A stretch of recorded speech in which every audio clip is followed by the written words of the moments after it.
kekal ain. Jadi bila kekal ain, benda-benda yang kalau kita nak ambil manfaat dengan menghilangkan ain ataupun membelajarkan ain, menghabiskan ain, benda yang kita pinjam, itu bukan pinjam.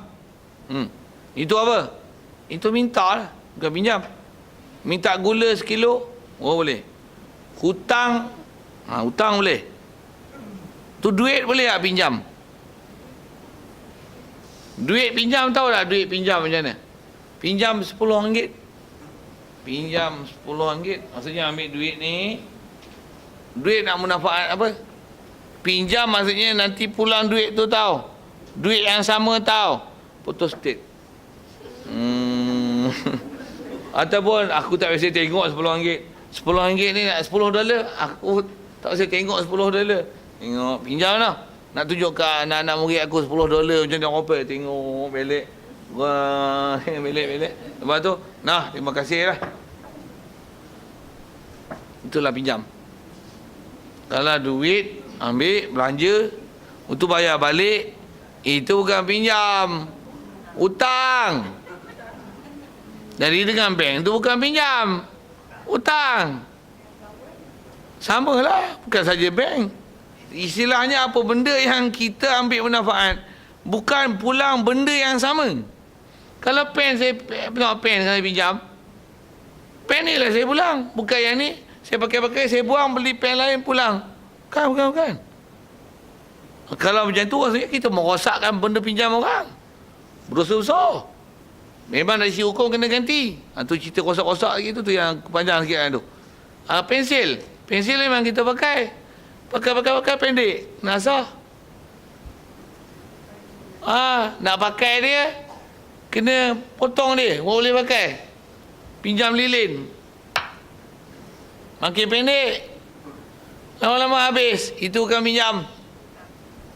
Pen, dawat habis, tapi pen tinggal. Tu pinjam. Dawat tak apa, macam naik kereta petrol kurang tadi lah. Boleh faham? Tu yang pensil. Kalau pensil tekan boleh pinjam.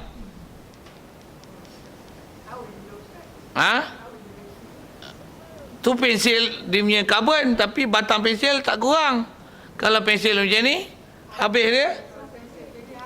Dia haut. Habis lama-lama habis langsung. Yang tu bangkai pensil boleh ulang. Walaupun karbon dia habis. Yang tu sah pinjam.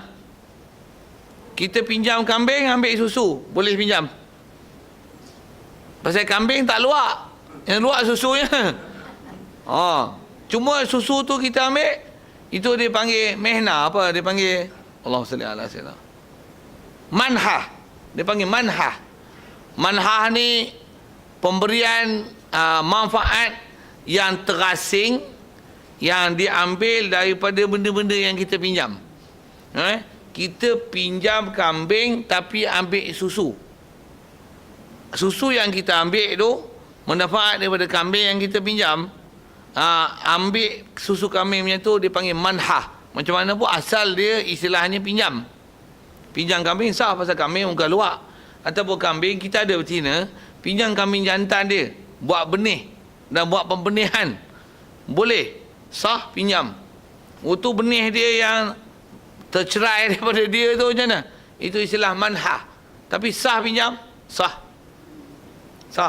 Tapi kalau kata macam ni, boleh pinjam kambing, sekali panjat RM5. Panjat tu faham lah. Tak faham sudah.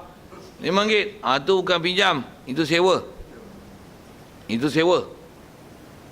Macam mana pun buat sewa, nanti cerita lanjut sewa. Macam mana pun nak bagi faham apakah dia pinjam itu.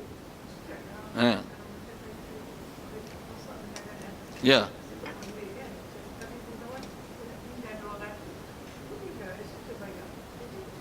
Itulah bahasa pinjam tu tak betul lah. Hutang. Kita hutang. Bukan pinjam tu. Betul lah ya tu. Memang betul lah ya tu, tak belajar.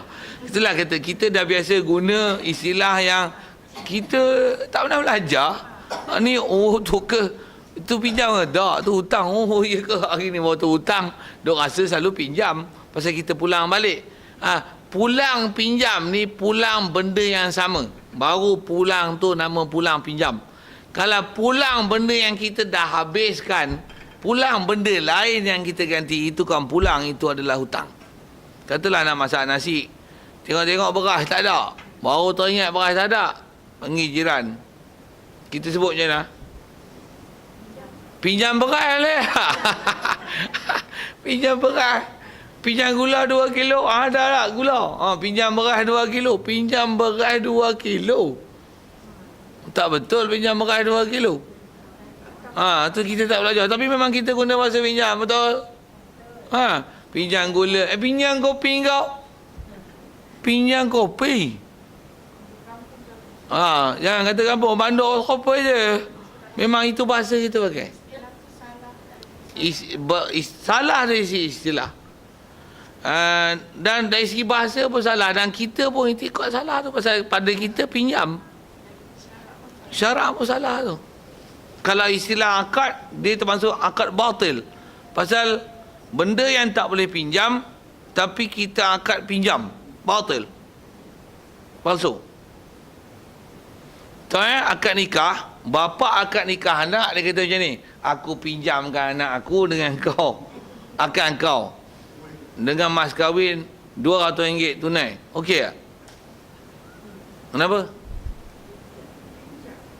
Yang boleh apa? Itu tak salah ke pakai bahasa pinjam? Kena pakai bahasa nikah juga ke? Kenapa pula? Itulah bahasa yang betul. Boleh nampak? Apa benda yang salah tu? Ni pinjaman bank RM20,000. Betul ke bahasa pinjam tu? Orang tu buat macam mana? Tukarkan bahasa, bukan pinjam tapi dia lah hutang. Kak Along panggil hutang. Tapi Kak bank panggil pinjam. Apa bodoh itu? Itulah. Itu silap tu. Kita nak buat pinjaman bank. Sikit kalau sebut ini. Pasal apa dekat bank gunakan bahasa pinjaman? Pasal kita menggunakan sistem muamalat yang translate daripada English. English panggil apa? Loan. Lagi bahasa lain dia? Lending. Lending your money. Lend your money please. Betul Bahasa Inggeris sebut lend betul Faham ke? Tak. Dia guna lend. Lend pinjam Lending your money. Please lend your money. I want to lend your money. Saya nak. Jadi kita muamalat translate daripada English kepada bahasa Melayu. Bukan daripada Arab kepada bahasa Melayu. Tu jadi masalah. Jadi kita punya sistem muamalat bukan menggunakan mazhab Hanafi, bukan Syafi'i, mengikut mazhab gila babi. Banyaknya gitu. Pasal saya nak sebut itu pasal di Malaysia ni ramai saya nak guna ustaz contemporary yang dia kata kita banyak menggunakan muamalat Hanafi. Saya tak setuju lah tu bahasa tu.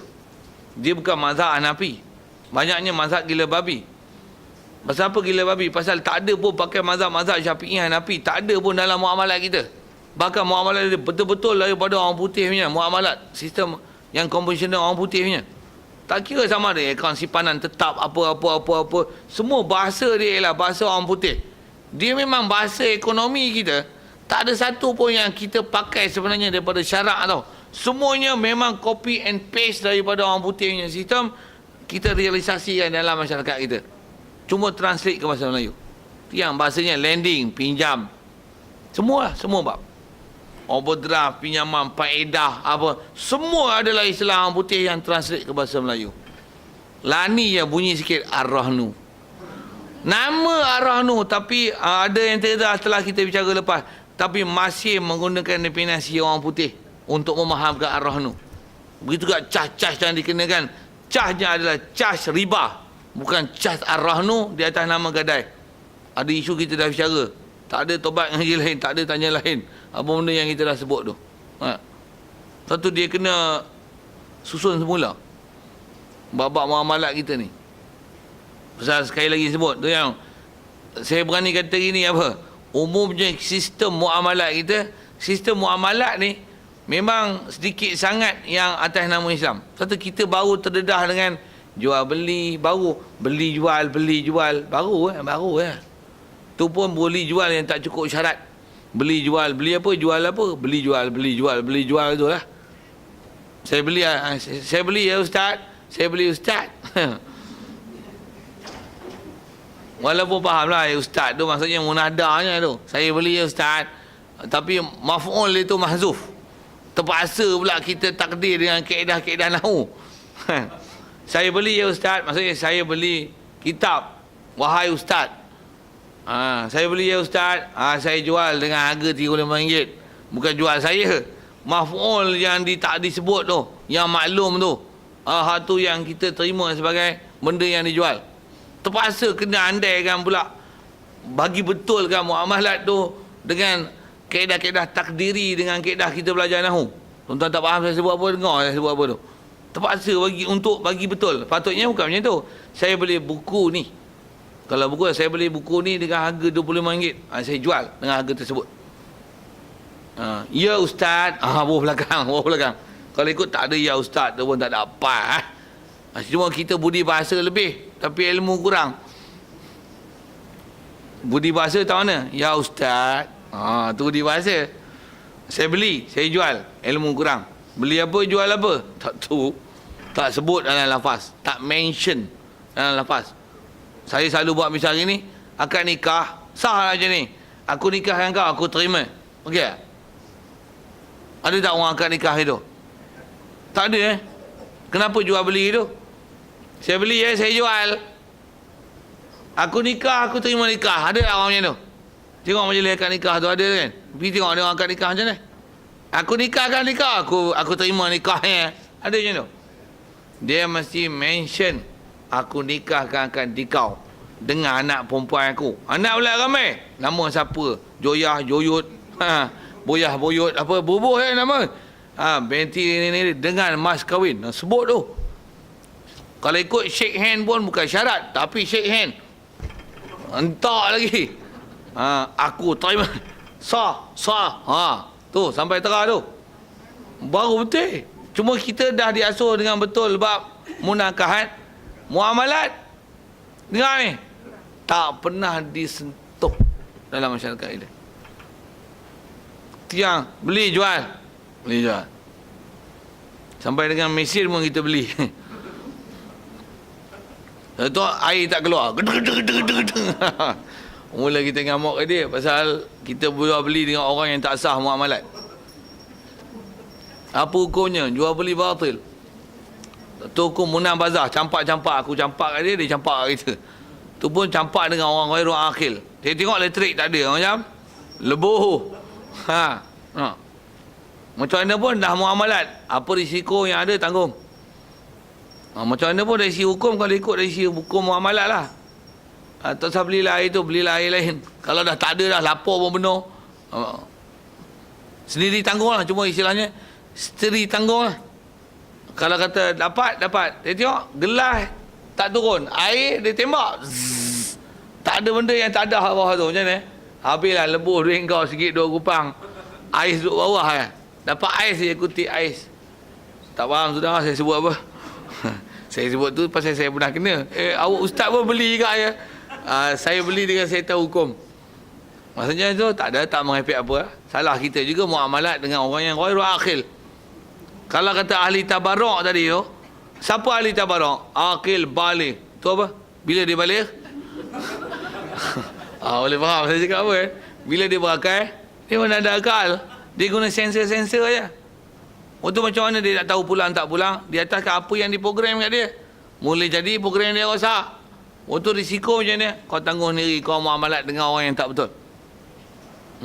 Tapi kalau ikut asal hukum, tak sah muamalat. Satu, kalau boleh beli dengan orang yang ada nyawa, ada akal, ada balik, ada yang cukup syarat, bagi baik muamalah itu. Habis-habis tak ada. Ataupun kita duduk dalam satu sistem yang tak ada lah jual beli macam tu. Bahkan semua dengan mesin. Macam pergi Jepun. Semua mesin. Beli mesin, ni mesin. Masuk naik kereta api mesin. Beli barang pun mesin. Semua mesin. Beli barang pun kita sendiri lah cashier. Semua self. Semua tent. tet, cet, tet, cet, cet, cet, tet, cet, cet, cet, keluar barang, bawa balik. Kod lah, duduk dalam sistem yang macam tu. Jalan. Nak kata macam mana? Dah macam tu muamalat, tak ada cara lain. Tapi kalau yang ada muamalat yang bukan cek itu, ikut lagi betul Ustaz duk cuci cek Duk kot bahasa satu. Sekali pun. Memang toki tu orang Islam, tapi mesin tu tak Islam. Bukan orang Islam. Tu lagi ya. Tapi yang tu Melayu. Saya tahulah dia orang yang duk proses. Saya tahu dapat air free selalu. Selalu dulu lah ni kadang-kadang saja ngelak tu, malu duk bagi air free selalu. Saja pasal dulu perak sikit, tak bisa tengok dia urus mesin tu macam mana, tengok dia cuci. Kena maintenance. Maintenance tu kalau tak sisa-sisa dia tu jadi basi apa lagi, kualiti orang komplain. Air basi je muka kan. Memang dia gunakan semua serbuk apa tu kan. Tapi tengok dia cuci tu. Saya tahu lah waktu saya datang tu, waktu dia tengah operasi, cuci, isi balik apa. Sekali dia test cing. Siapa minum? Ustaz minum lagi? Tak lagi. Untuk Ustaz. Yang tu saya minum lah. Saya tu memang dia punya. Dia bagi. Bukan kita muamalat dengan mesin. Dia yang bagi. Dia yang proses. Kalau kadang-kadang dah lapor tak ada ayuh apa pun tak bawa, nak minum air paip, alamak. Kadang-kadang pakai kat dalam mesin tu. Cuma dengan risiko itu lah. Muamalat dengan orang tak cukup syarat, dia tengok duit masuk betul, dia tengok air tak keluar, dia tengok kolej tak ada. Tu saya sebut tu, kena dah kat saya tu. Risiko je nak sendiri tanggung. Pasal kita muamalat dengan orang yang tak cukup syarat. Pasal syarat muamalat. Asal kita bicara jual beli sikit ke situ, patah balik belakang. Ni kita bicara apa? Pinjam daripada orang yang tak cukup syarat, bukan ahli tabarok. Jadi risiko kena kat kita. Risiko kena kat kita.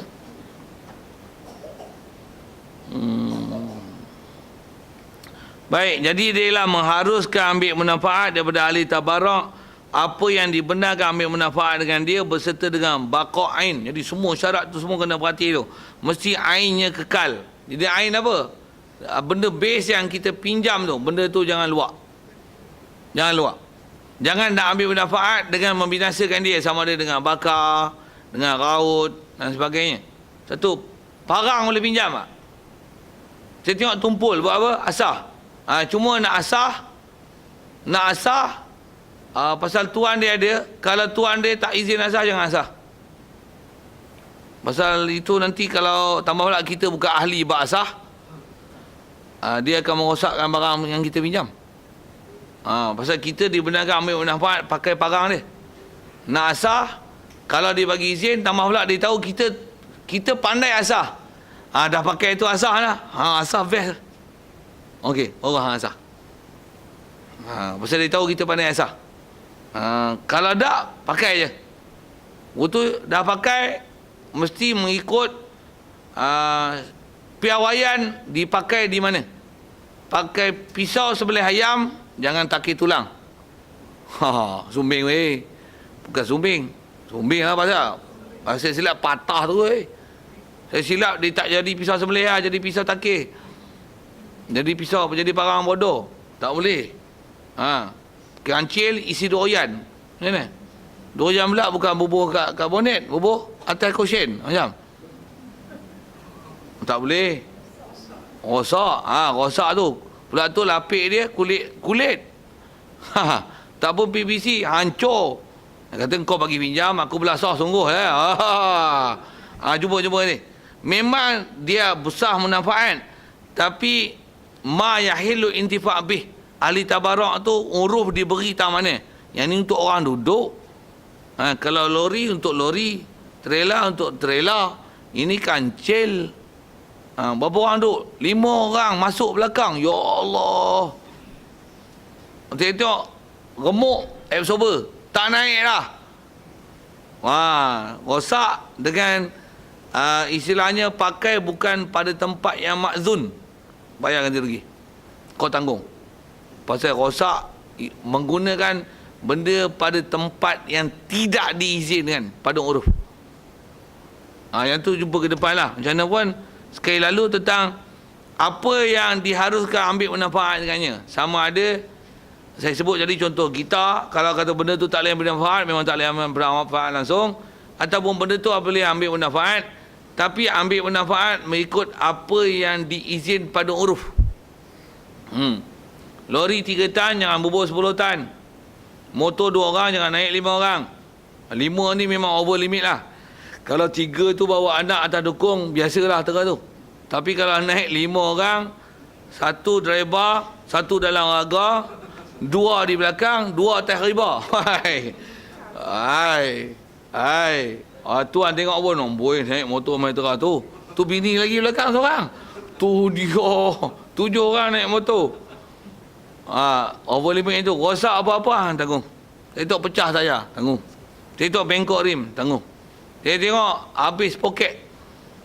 Pasal apa? Pasal bawa berat sangat. Tanggung, bayar. Bayar ganti rugi.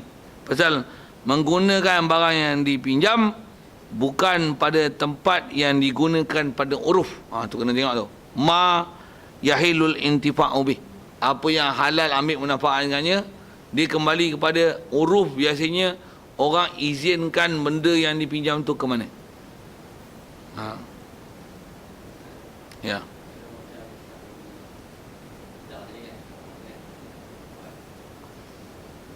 Kaki katil apa tu, ya.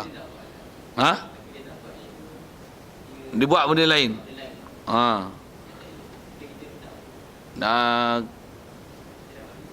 Kalau asalnya atas hebah dan beri, dia salah guna apa tu, itu dosa atas dia. Kita dah lepas. Pasal kita dah izin pada tempat yang diberi, tapi dia salah guna. Itu salah dia. Tak ditaklif kat kita. Macam mana pun bolehkah minta balik? Kalau atas nama beri, hebah kan, atas, jadi contoh buat kaki katil hebah lah, bukan pinjam lah tu ya. Walaupun kita bicara buat pinjam, contoh saya beri tu contoh beri kan. Beri ni, kalau kita dah beri, bukan kepada beri yang boleh minta balik, bagi fakta jenis dah, beri yang boleh minta balik hanya pemberian asal kepada furuk. Orang tu boleh minta balik. Bapa beri ke anak boleh minta balik kalau anak salah guna. Kalau kita beri pada orang, tempat tu guna dia ada tempat baik, tapi dia salah guna, tak halal untuk kita minta balik. Minta balik buruk siku. Itu bahasa Melayu lah. Macam mana pun, apa maksud buruk siku? Tak sah, ambil balik. Pasal itu dah hak dia.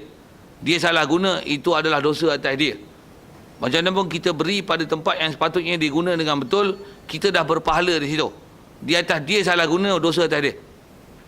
Yang tengok. Katalah kita beri komputer untuk benda elok, dia guna tak elok, salah dia. Itu dosa dia tanggung. Macam mana pun kita beri benda yang manfaat macam tu, yang memang ada manfaat, berpahala lah, dah berpahala dengan memberi, dia salah guna, salah atas dia.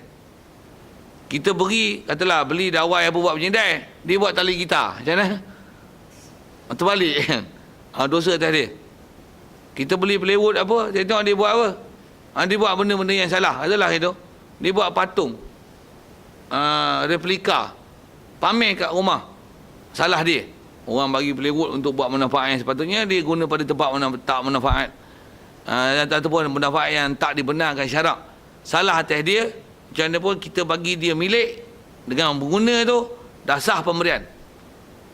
Asal soalan ni minta balik, tak sah minta balik apa-apa yang kita dah beri, melainkan pemberian asal kepada furuk. Okey. Pinjam atau pinjam adalah khianat. Pecah madah namanya itu. Pasal kita hanya boleh bagi pinjam benda yang ahli tabarruk, yang milik kita, ataupun diberi keizinan wakil oleh tuannya untuk kita memberikan pinjam pada orang lain. Pinjam atau pinjam namanya khianat. Pasal kita pinjam, maksudnya kita saja yang dibenarkan ambil manfaat di atas barang yang diberi pinjam. Kita tak ada kuasa untuk kita memberi pinjam pada orang lain, pasal itu bukan milik kita. Kita bukan ahli tabarruk untuk memberi pinjam pada orang lain. Jadi pinjam atau pinjam adalah khianat. Umum bahasanya pinjam atau pinjam adalah khianat. Bagus soalan. Dan biasanya tentulah menyebabkan orang yang memberi pinjam yang asal sampai tak dapat balik barang yang diberi pinjam. Pasal apa? Pinjam mana? Orang ni pinjam lah. Orang ni pinjam lah. Bebe siapa tak tahu. Memang hilang. Goib guyub habis. Tak tahu bangkai pergi mana. Acu kuih, CD. Acu kuih. Tu pengalaman lah tu, orang cerita tu. Acu kuih. Apalah seumpama salah kan. Jadi pinjam-pinjam atas pinjam-pinjam. Baguslah, try pinjam. Habis. Satu, macam mana pun sikit kalau sambung itu, pinjam atas pinjam tu memang salah dah sebut dah. Soal, siapa yang kena ganti rugi? Ya, betul lah ayat tu. Pasal apa? Salah kat dia. Orang lain yang menyambung salah tu, dosa besar tu kat dia. Pasal dia yang istilah pengkhianatnya. Orang lain dah memang salah di atas salah. Dia hukum kentut di atas kentut. Sikit nak sebut perbandingan tu. Jadi kentut di atas kentut. Kentut mana batal? Kentut yang mula lah. Kentut yang kedua, kentut apa bukan batal lah. Pasal bukan ada wuduk lah nak dibatalkan. Boleh faham saya sebut tu. Jadi pinjam atas pinjam, siapa yang salah? Orang mula-mula pinjam tu yang salah. Pasal dia beri pinjam di atas pinjam yang dia tak ada hak untuk pinjam. Yang lain tu salah di atas orang pertama. Pasal dia yang pengkhianat, yang menyebabkan orang lain guna bukan barang dia. Dia tak amanah. Jadi ganti rugi pada siapa? Pada orang pertama. Pada orang pertama pinjam. Yang ni pun kalau kes-kes mahkamah pun, kalau katalah ikut mahkamah Islam, kalau atas pendakwaan merosakkan barang, peminjam yang pertama itu yang dicas salah dan dia kena bayar. Tindakan dia nak minta ganti rugi pada orang lain tu punya pasal. Itu hal dia. Tapi tanggungjawab atas bicara mahkamah, orang yang dipertanggungjawab, yang responsibilities dia atas membayar ganti rugi adalah peminjam yang pertama. Dia yang tanggungjawab. Akhirat pun kena hak tu dia. Kat dunia pun kena kat dia. Orang lain tu pandai-pandai hancik akal untuk cover balik kena bayar apa-apa. Itu. Jadi asal bicara ni ialah ma yahilu intifa'u bih, ada sikit balis itu. Jadi antara benda yang kita nak kena tengok, benda tu boleh bermanfaat ataupun tidak untuk dipinjam, tengok adakah baqa' ain ni. Sikit lagi soal. Pinjam lilin tak boleh, pinjam pensel yang sampai kena raut tak boleh, pinjam watercolor boleh tak? Pinjam watercolor tak boleh. Jadi pinjam sabun, pinjam ubat gigi, semua tu tak boleh pinjam. Itu apa? Tu istilahnya manhah, minta. Kalau nak minta sabun sikit boleh tak? Pakailah. Pakai pun huruf. Dah minta sabun, tonyoh sungguh. Asal sebesar ni, sampai besar ni. Pasal apa? Dah bagi minyak, dah bagi pakai sungguh. Siap basuh baju, asalnya sabun-sabun mandi. Tu istilahnya khianat. Salah guna barang yang diberi pinjam. Jaga tu. Pinjam, tinggal situ tak pulang balik ke tuan. Khianat lagi. Memang. Memang pinjam sabun. Saya lagi jumpa sampai habis tu hai. Lepas tu bila jumpa, alah sabun wakaf. Satu lagi. Adalah sabun wakaf, sabun tak boleh wakaf. Sikit lagi kalau saya sambung ke wakaf, pasal dia punya isu sama. Benda nak diwakaf mesti benda kekal ain, baru boleh wakaf. Benda yang nak diambil manfaat dengan menghilangkan ain tak sah wakaf. Kita tengoklah ni apa tau, masjid-masjid minyak wangi pun ada wakaf. Siap tulis penyumbang lagi. Disusul minyak wangi itu, wakaf minyak wangi untuk masjid. Tu dia. Wakaf minyak wangi untuk masjid, tahu lah apa dia macam mana? Minyak wangi, buka tudung. Tak boleh. Tu boleh. Tapi kalau ambil cairan, itu tak boleh. Pasal apa? Dia akan menghilangkan ain benda yang dia wakaf. Tak sah. Tak sah wakaf sabun, tak sah wakaf minyak wangi. Tak sah. Air bukan wakaf, tak boleh. Mesin untuk proses air boleh wakaf. Tapi air tak boleh wakaf. Itu alat yang orang wakaf, tak apa. Alat yang orang wakaf, tapi air itu bukan wakaf. Air masjid lah. Tapi betul dari segi wakaf alat. Wakaf alat betul. Wakaf tunai, tu pun pening. Dalam TV memang tu wakaf tunai tak boleh. Pasal wang tunai tak boleh diwakaf. Pasal wang tunai untuk memanfaatkan dia kena belanja. Tak ada istilah wakaf tunai dalam kaedah syarak. Itu wakaf tunai yang hukum ustaz contemporary. Nak guna bahasa gitu sana. Contemporary ni banyak bahasa pening lah. Dengan baca kitab lama ni, kita akan tengok peningnya ustaz-ustaz contemporary lah ni.